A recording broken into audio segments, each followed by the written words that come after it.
할렐루야. 주일 아침 2부 예배에 오신 여러분을 주님의 이름으로 환영하고 축복합니다. 우리 성경책 가슴에 안고 한 목소리로 우리 믿음을 선포하며 고백합니다. 나는 예수님을 구주로 믿습니다. 나는 구원받았습니다. 나는 이 말씀을 믿습니다. 나는 행복합니다. 아멘. 주님께서 주시는 은혜와 평강이 여러분에게, 여러분의 가정에, 자녀들에게, 직장에, 모든 산업에 충만하게 임하시기를 주의 이름으로 축원합니다. 축원합니다. 축원합니다. 간혹 예수님을 믿는 사람들 가운데 예언을 받았다라고 말씀하시는 분들이 종종 있습니다. 저는 성경에 나타나는 신유와 이사와 표적과 기적을 믿습니다. 그러나 성경에 나타난 예언이라고 하는 말은 우리가 알고 있는, 그러니까 장래일을 미리 아는 그런 예언과는 조금 다른 표현입니다. 그것은 하나님의 말씀을 통하여 예수 그리스도께서 이 땅에 오신 이유를 말씀하여 주시는 그런 사역의 부분입니다. 쉽게 말씀을 드리자면 성경에 기록된 예언이라고 하는 말은 오늘날 목회자들이 설교하듯 예수님에 관하여 말씀을 풀어서 증거하는 것을 예언이라고 말하는 것입니다.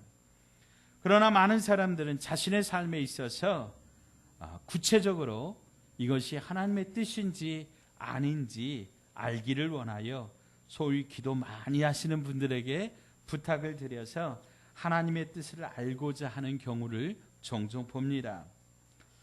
여러분 그러나 오해하지 마십시오. 저 역시도 그런 부탁을 많이 들었고 또 여러 성도님들을 위하여 중보 기도하면서 제가 깨달은 것이 있습니다. 첫째로 하나님의 뜻을 가장 확실하게 알 수 있는 방법은 하나님께서 이미 우리에게 주셨다라고 하는 거예요. 그것은 무엇입니까? 바로 이 성경 말씀입니다. 이 안에 하나님의 말씀이 담겨 있습니다. 그래서 이 성경을 읽으면 우리는 가장 확실하게 하나님의 뜻이 무엇인지 알 수 있다라고 하는 거예요. 표면적으로는 고대 이스라엘의 탄생과 역사를 기록한 것처럼 보입니다. 그러나 이것은 하나님께서 어떻게 하나님의 나라를 세워가시는지, 하나님의 뜻을 이루어 가시는지 그 가장 확실한 기록을 담은 하나님의 말씀이라고 하는 거죠. 그래서 우리가 이 성경 말씀을 읽으면 하나님의 뜻을 정확하게 알 수 있습니다. 그러므로 성경 말씀을 제쳐두고 하나님의 뜻이 이것입니다, 저것입니다 하는 것은 옳지 않고 또 매우 위험하다라고 하는 거예요. 때때로 직통 계시를 받아서 하나님이 내게 이렇게 말씀하셨다고 말씀하는 분들이 종종 있는데, 여러분 정말로 위험한 이야기고 반드시 이 성경 말씀으로 검증되어야 한다라고 하는 것을 다시 한번 말씀드립니다. 자, 그러면 둘째로 오늘 저와 여러분을 향한 하나님의 뜻은 그러면 도대체 무엇이냐라고 하는 것이지요. 항상 기뻐하라, 쉬지 말고 기도하라, 범사에 감사하라. 이것이 너희를 향한, 그리스도 예수 안에서 너희를 향한 하나님의 무엇이라고요? 하나님의 뜻이라고요. 여러분, 그래서 우리를 향한 하나님의 뜻은, 가장 확실한 하나님의 뜻은 오늘 성경 말씀에 나타나 있다라고 하는 거예요. 자, 따라서 하십시다. 항상 기뻐하는 것이 하나님의 뜻입니다. 쉬지 말고 기도하는 것이 하나님의 뜻입니다. 범사에 감사하는 것이 하나님의 뜻입니다. 아멘. 아멘. 여러분, 그런데요, 어떻습니까? 이 말씀을 우리가 하나님의 뜻이라고 받아들일 때 어떻게 느껴지세요? 혹시 부담스럽지는 않으세요? 아니 어떻게 항상 기뻐할 수 있을까? 때때로 슬퍼하기도 하고 절망하기도 하고 원망할 수도 있고 낙심하는 것이 차라리 좀 더욱 인간적이지 않는가? 혹시 이렇게 생각하시는 분 안 계신가요? 쉬지 말고 기도하라고 하는 말씀도, 범사에 감사하라고 하는 말씀도 마치 우리와는 좀 상관이 없는, 이룰 수 없는 먼 그런 이상적인 이야기처럼 그렇게 여겨져서 도무지 이런 삶은 나에게는 맞지 않고 이것은 이론이지 실제로는 그렇게 살 수 없다라고 생각하셨다면 여러분 참 잘하신 겁니다. 오늘 이 말씀을 우리가 다시 한번 곱씹어 보면서 오늘 우리에게 말씀하시는 주님의 음성에 귀 기울이는 이 시간이 되기를 바랍니다. 우리가 함께 읽은 우리 한국어 개역 개정 성경은 항상 기뻐하라, 쉬지 말고 기도하라, 범사에 감사하라 이렇게 명령형으로 되어 있습니다마는 우리가 이것을 성경 그 원문 헬라어과 또 다른 영어 성경이라든가 이런 번역들을 참고하면 항상 기뻐할 수 있습니다. 쉬지 않고 기도할 수 있습니다. 범사에 감사할 수 있습니다. 이렇게도 번역이 가능합니다. 즉 이것은 주님의 허락이라고 볼 수 있는 것이지요. 다시 말씀드리자면 예수 믿는 우리가 이 땅에 살아가면서 주님 앞에서 누리는 축복이자 약속으로 항상 기뻐해도 된다. 쉬지 않고 기도해도 된다. 범사에 감사해도 된다. 주님께서 약속하셨고 주님께서 우리에게 축복하여 주셨다라고 하는 거예요.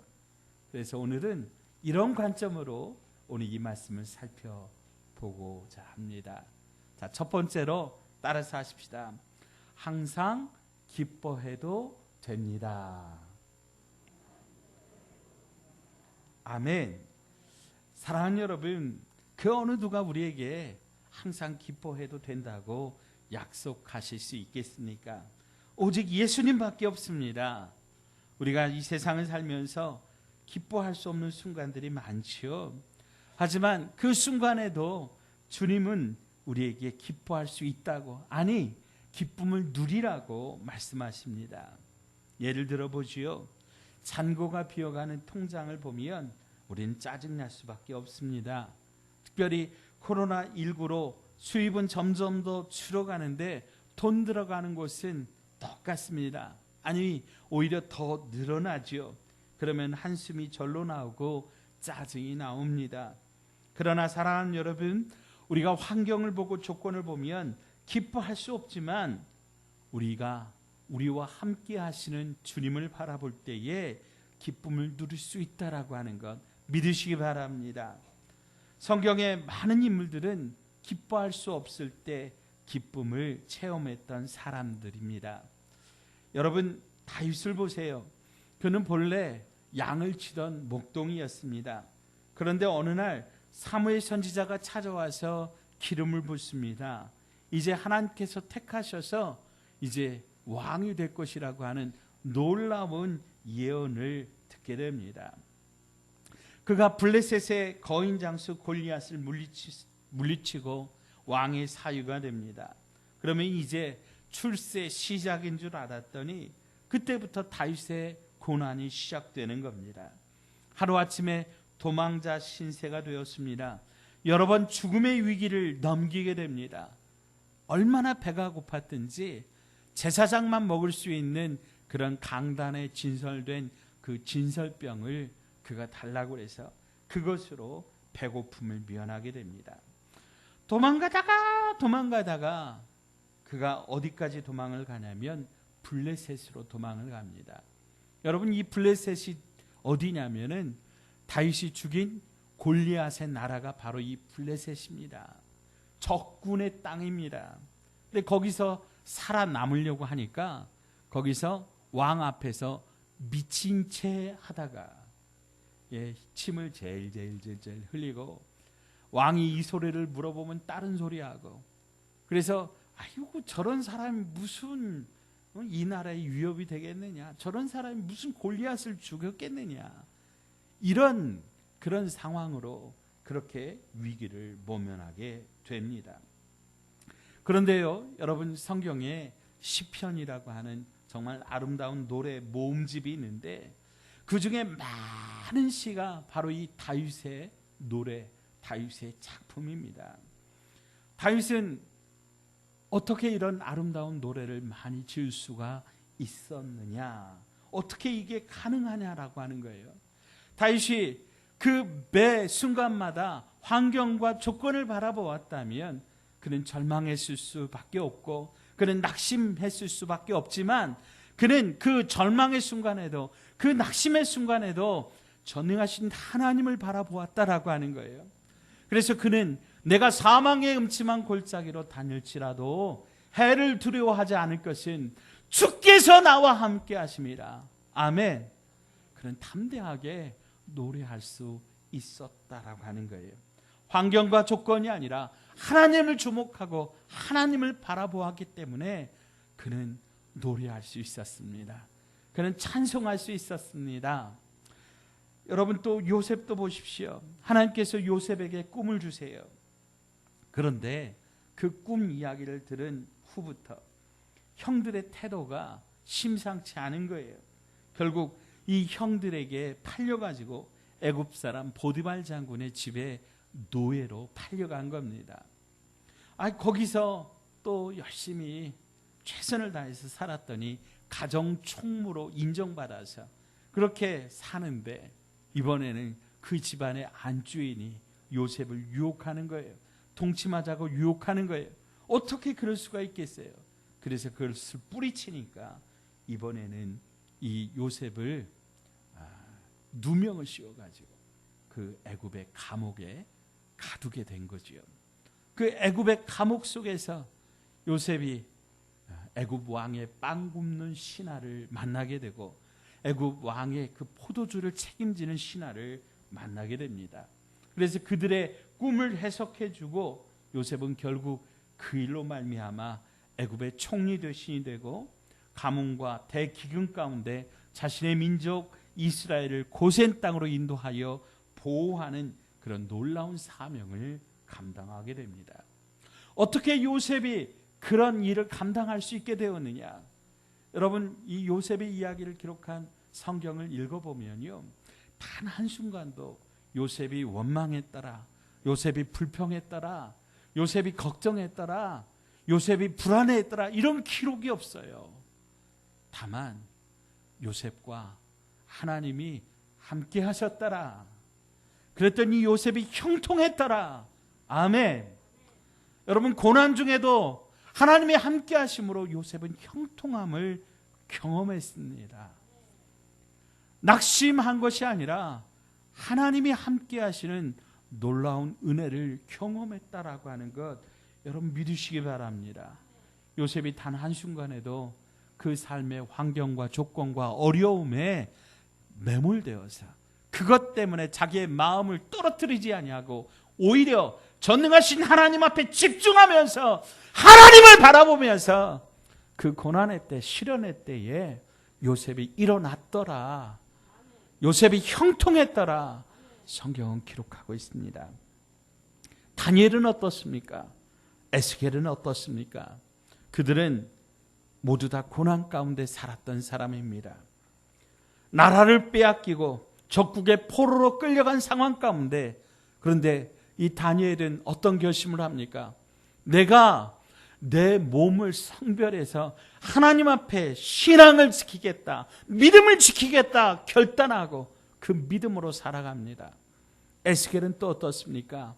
내가 죽으면 죽으리이다. 내가 하나님의 말씀대로 내가 이 민족을 구원하기 위하여 왕에게 나아가서 이 청을 할 때에 내가 금식하면서 내가 죽으면 죽으리라라고 하는 그런 사명으로, 그런 마음의 다짐으로 나아갔다라고 하는 거예요. 사랑하는 여러분, 적국의 포로로 끌려간 상황에서 오히려 믿음을 지키며 민족을 구원하며 복음을 선포하는 귀한 축복의 사람으로 쓰임을 받았습니다. 어떻게 그들이 그렇게 할 수 있었습니까?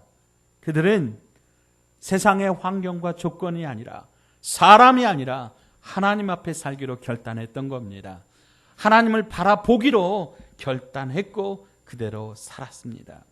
그래서 오늘 우리가 함께 읽은 말씀에 18절 후반절의 말씀 보시면 이것이 그리스도 예수 안에서, 아멘, 예수님 안에서 너희를 향하신 하나님의 뜻이라고 말씀하고 있습니다. 빌립보서 4장 4절은 이렇게 증거합니다. 우리 함께 읽어보도록 하겠습니다. 빌립보서 4장 4절의 말씀입니다. 시작. 주 안에서 항상 기뻐하라. 내가 다시 말하노니 기뻐하라. 아멘. 내 능력으로, 내 힘으로 살면 우리가 어떻게 매 순간마다 기뻐할 수 있겠습니까? 어떻게 우리가 항상 기뻐할 수 있겠느냐라고 하는 거예요. 그러나 주 안에 있으면 가능하다는 거예요. 예수 안에 있으면 가능하다라고 하는 거예요. 기쁨은 주님으로부터 오는 것이기 때문입니다. 때문에 우리가 여러 가지 문제 속에서도 주님을 바라보고 있다면 우리는 그럼에도 불구하고 기뻐할 수 있습니다. 그러나 주님을 바라보지 못하면 기뻐할 수 없는 거예요.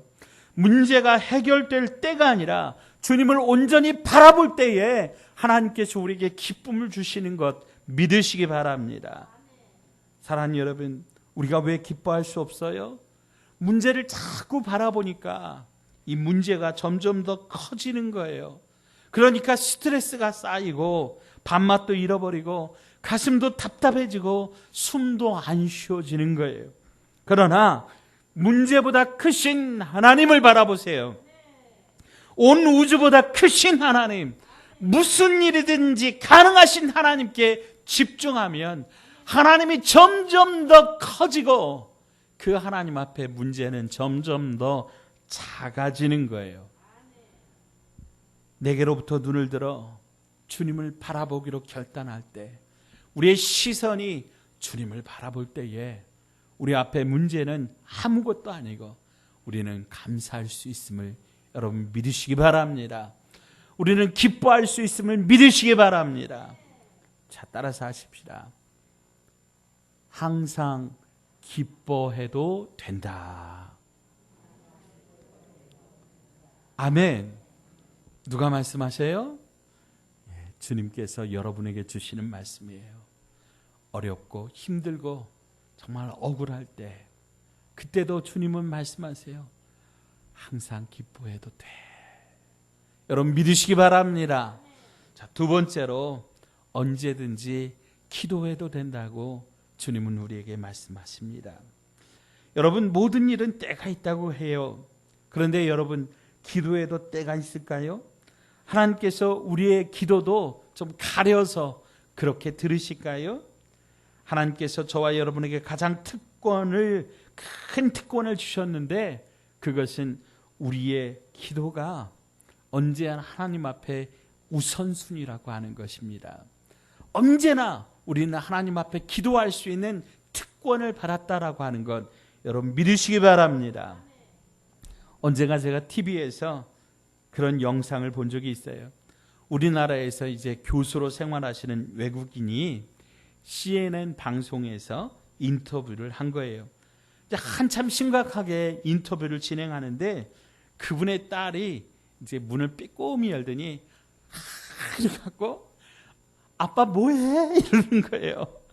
그러니까 막 지금 심각하게 이야기를 하다가 저쪽 뉴스의 앵커도 또 이 아빠도 당황해가지고 어쩔 줄 모르는데 조금 있다가요. 그 누나의 동생이 왜 발로 미는 보행기 있지 않습니까?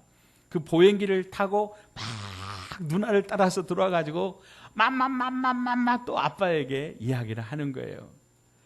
여러분, 그러니까 막 조금 있다가 상황을 알아챈 엄마가 들어와가지고 막 이래가지고 그 누나와 동생을 데리고 황급하게 나가는 모습을 본 적이 있습니다.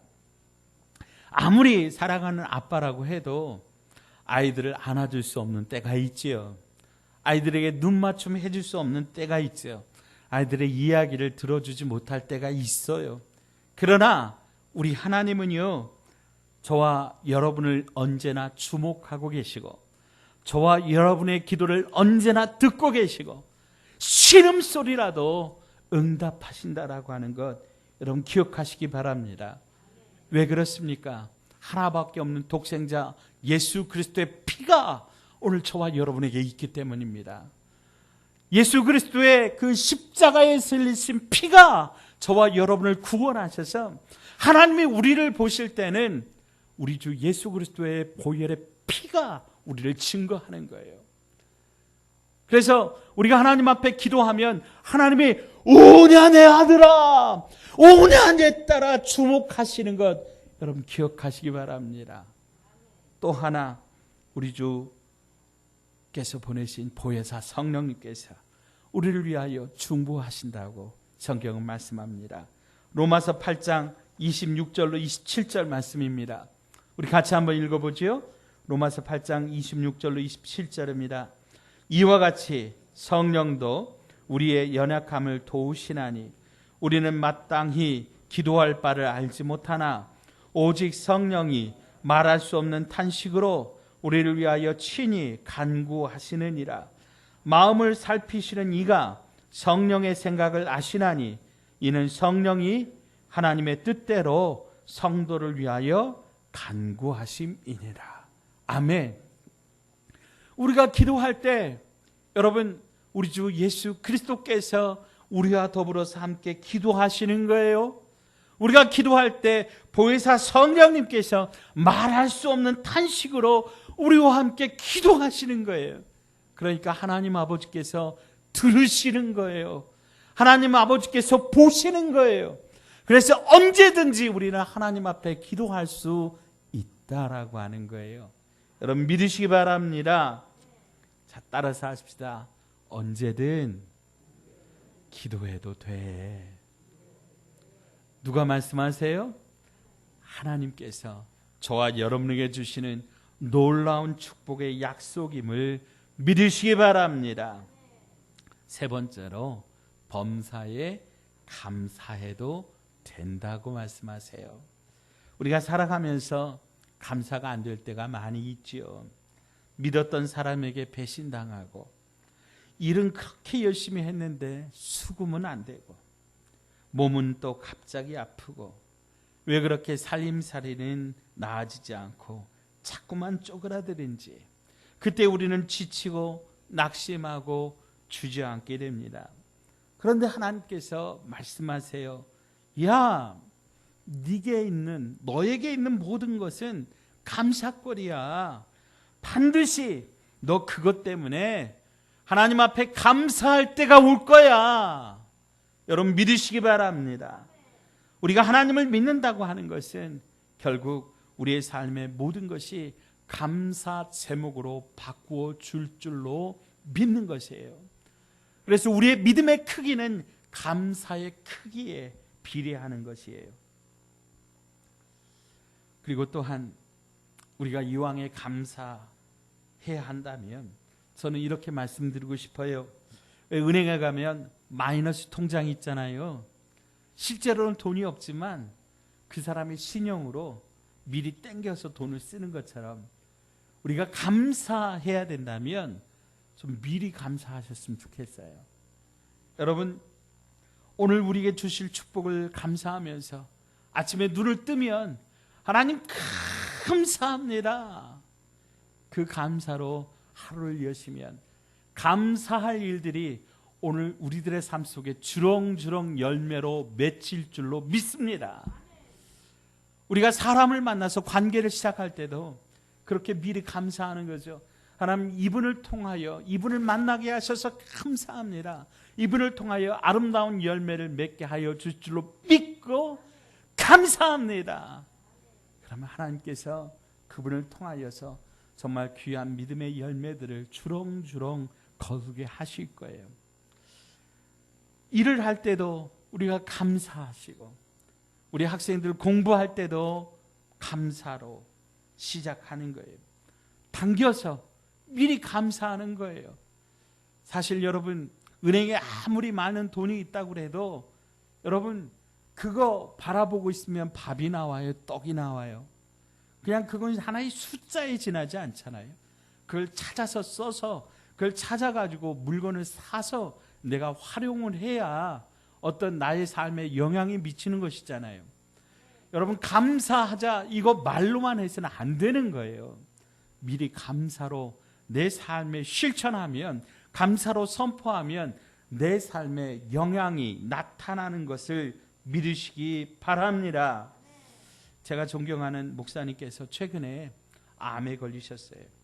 근데 그분이 이 암을 치료하면서 오히려 더 많은 은혜를 경험하셨다고 간증하십니다. 특별히 암에 걸려보니까 인생에 무엇이 중요하고 중요하지 않은지 딱 구별이 된다 그러시더라고요. 하루하루가 너무나 소중하고, 하루하루 정말 만나는 사람들이 너무나 소중하고, 모든 순간들이 다 감사라고 그렇게 고백하시는 것을 제가 들었습니다. 사랑하는 여러분, 우리가 병원 가서 고백할 게 아니라 건강할 때 미리 기뻐하고 기도하고 감사하셨으면 좋겠어요. 지금 우리가 누리고 있는 이 하루는 어제 그 누구가 그토록 바라고 소원했던 그 하루라고 하는 사실을 잊지 마시고 우리 감사함으로 마음껏 누리시기를 바랍니다. 우리가 주님께 집중할 때 주님 우리에게 말씀하십니다.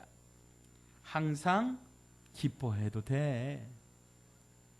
늘 언제나 기도해도 돼. 범사에 감사해도 돼. 우리가 이렇게 하나님 앞에 나아간다면 문제는 더 이상 문제거리가 안 됩니다. 이것이 우리 예수를 믿는 성도들의 힘입니다. 우리가 예수를 믿음으로 말미암아 우리가 이 세상에서 천국의 기쁨을 누릴 수 있는 자격을 부여받은 사람들입니다. 그런데 왜 우리가 그 천국을 누리지 못합니까? 무엇 때문에 오늘도 울상짓고 힘들고 아프고 괴롭게 살아가십니까? 얼마나 많이 가져야 만족하겠고 얼마나 많이 누려야 기뻐할 수 있겠습니까? 사랑하는 여러분, 그것 다 세상에서 썩어질 것들입니다. 그것들 때문에 여러분의 마음을 빼앗기지 않기를 주님의 이름으로 축원드립니다. 한 동물학자가 쥐를 가둬두고 물과 먹이와 마약을 함께 두었다 그래요. 그랬더니 이 쥐가 마약만 계속해서 먹다가 점차 말라서 죽어가더라는 거예요. 그래서 이 마약 그릇에다가 전기를 연결해가지고 이제 이 마약을 먹으려고 쥐가 그러면 전기 충격을 줘서 못 먹게 했는데도 계속해서 음식은 안 먹고 이 마약만 먹으려고 하더라는 거죠. 그래서 이번에는 이 쥐를 많은 쥐들이 있는 곳에 함께 풀어두고 역시 마약과 물과 먹이를 이렇게 따로 구분해서 이렇게 두었답니다. 그랬더니 이 쥐가요 한두 번 먹다가 이제 먹지 않고 다른 쥐들과 함께 음식을 먹으면서 건강을 회복하더라라고 하는 거예요. 이것을 실험한 학자가 말합니다. 왜 쥐는 마약에 빠져들었는가? 다른 기쁨이 없으니까. 그러면 어떻게 쥐는 마약에서 탈출할 수 있었는가? 마약이 주는 힘보다 더 강한 힘, 사랑의 기쁨을 그가 맛보았기 때문에. 사랑하는 여러분, 사람도 마찬가지 아닐까요? 이 세상에 혼자 있다고 생각하고 이 세상에 아무것도 없다고 생각하면 자꾸만 쾌락과 권력과 돈과 음란에 중독되어서 그 삶을 망쳐가지만 나와 예수님이 함께 하시다, 나와 예수님이 임마누엘 예수님이 나와 동행하신다라고 하는 것, 예수님의 십자가에서 나는 죽고 예수님과 더불어 사는 존재라고 하는 그것을 알게 될 때에 우리는 이 땅 가운데 당당하게 믿음으로 살 수 있는 것 여러분 기억하시기 바랍니다. 또한 우리 옆에 있는 형제 자매가 나를 살려주는 사람이라고 하는 것, 내게 꼭 필요한 사람이라고 하는 것 여러분 인정해야 됩니다. 특별히 그분이 내 마음에 좀 모자라고 나를 힘들게 할지라도 하나님께서 내게 주신 축복의 선물이라고 하는 건 인정해야 됩니다. 100% 나에게 맞는 사람이란 애초에 없는 거예요. 그렇게 말씀하시는 당신은 100% 완벽하냐 그거예요. 사랑하는 여러분, 가족이 신뢰할 수 있기 때문에 가족입니까? 아니면 가족이기 때문에 우리가 신뢰하는 것입니까? 가족이니까 믿어주는 거죠. 믿어주다 보니까 어느새 믿음직해지는 겁니다. 주님은 우리를 예수님의 보혈로 묶어주신 영적인 가족이라고 부르십니다. 여러분, 믿어주세요. 섬겨주세요. 사랑하세요. 그러면 천국의 문이 열릴 것입니다. 은혜의 문이 열릴 것입니다. 축복의 문이 열릴 것입니다. 그래서 오늘 우리에게 주신 이 세 가지의 약속 붙드시고 천국을 누리는 저와 여러분 되시기를 주님의 이름으로 축원드립니다. 이 시간 우리 말씀을 기억하면서 함께 기도하십시다. 하나님, 내게 항상 기뻐해도 된다고 하시니 감사합니다. 내게 기도해도 된다고 하시니 감사합니다. 내게 감사해도 된다고 말씀하시니 감사합니다. 이 천국의 비밀이 예수님 안에 있다고 말씀하셨사오니 예수님 안에서 이 비밀을 마음껏 누리게 하시고 우리 곁에 두신 하나님의 사람들과 함께 하나님이 이 축복을 마음껏 누리게 하여 달라고 우리 주여 한번 부르시죠. 간절히 통성으로 기도하십시다. 주여